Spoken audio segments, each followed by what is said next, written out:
पाकिस्तान में बैठे आतंकवादियों के खिलाफ ना तो भारत का ऑपरेशन सिंदूर खत्म हुआ है और ना ही भारत का बदला। पाकिस्तान में आतंकियों के खिलाफ भारत की कार्रवाई जारी रहेगी। इस बात का ऐलान पहले ही हो चुका है। जरूरत पड़ी तो हर स्तर पर जाकर इस समय पाकिस्तान से भिड़ने की तैयारी भी भारत कर लेगा। ये कई बार साबित हो चुका है। भारत पाकिस्तान तनाव के बीच भारत किस तरीके से तैयारियों में अभी भी जुटा हुआ है, इसका एक उदाहरण देख लीजिए। भारत इस समय अपनी सीमाओं को बहुत मजबूत तरीके से सुरक्षित कर चुका है। ये पिछले 4 दिनों में साबित हो चुका है। भारत के एयर डिफेंस सिस्टम ने पूरी दुनिया को चौंका दिया है। पाकिस्तान की एक मिसाइल भी भारत को चीर नहीं पाई। ये बता रहा है कि भारत का एयर डिफेंस सिस्टम कितना मजबूत है।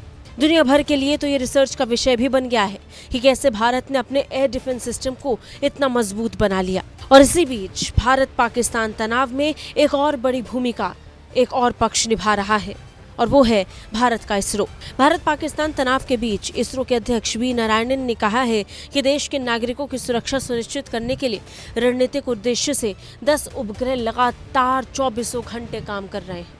यानी भारत की निगरानी सिर्फ सेना के जवान या फिर हथियार नहीं कर रहे हैं, इसके साथ साथ वो 10 सैटेलाइट्स भी कर रही हैं जो लगातार दुश्मन पर नजर टिकाए हुए हैं। अगरतला में केंद्रीय कृषि विश्वविद्यालय के 5वें दीक्षांत समारोह को संबोधित करते हुए इसरो प्रमुख ने एक बयान में कहा कि अगर हम अपने देश की सुरक्षा सुनिश्चित करना चाहते हैं तो हमें अपने उपग्रहों के माध्यम से सेवा करनी होगी। हमें अपने 7000 किलोमीटर के समुद्री तट क्षेत्रों की निगरानी करनी है।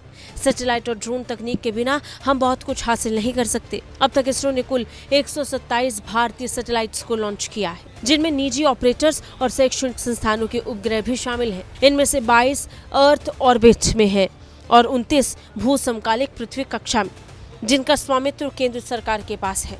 और यही वो सैटेलाइट्स हैं जो पाकिस्तान की हर हरकत पर नजर रख रही हैं, भारत की सुरक्षा को सुनिश्चित कर रही हैं। भारत के पास लगभग 1 दर्जन जासूसी यानी निगरानी उपग्रह हैं। इनमें कार्टोसैट और रीसेट श्रृंखला के साथ साथ एमीसेट और माइक्रोसेट श्रृंखला भी शामिल है, जिन्हें निगरानी कार्यों के लिए डिजाइन किया गया है। इनका खास काम सिर्फ और सिर्फ खुफिया जानकारी इकट्ठा करना है। ये बहुत गुपचुप तरीके से दुश्मन से जुड़ी हर एक निगरानी को रिकॉर्ड करता है और भारत को इसकी जानकारी देता है।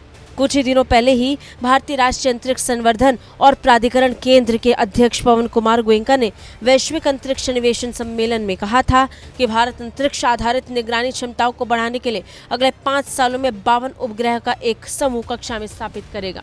कुल मिलाकर भारत के लिए ये सैटेलाइट्स जबरदस्त तरीके से ताकत को बढ़ाने वाली होंगी। इनकी मदद से भारत निगरानी कर पाएगा और अपनी सुरक्षा को सुनिश्चित कर पाएगा। ब्यूरो रिपोर्ट, भारत तक।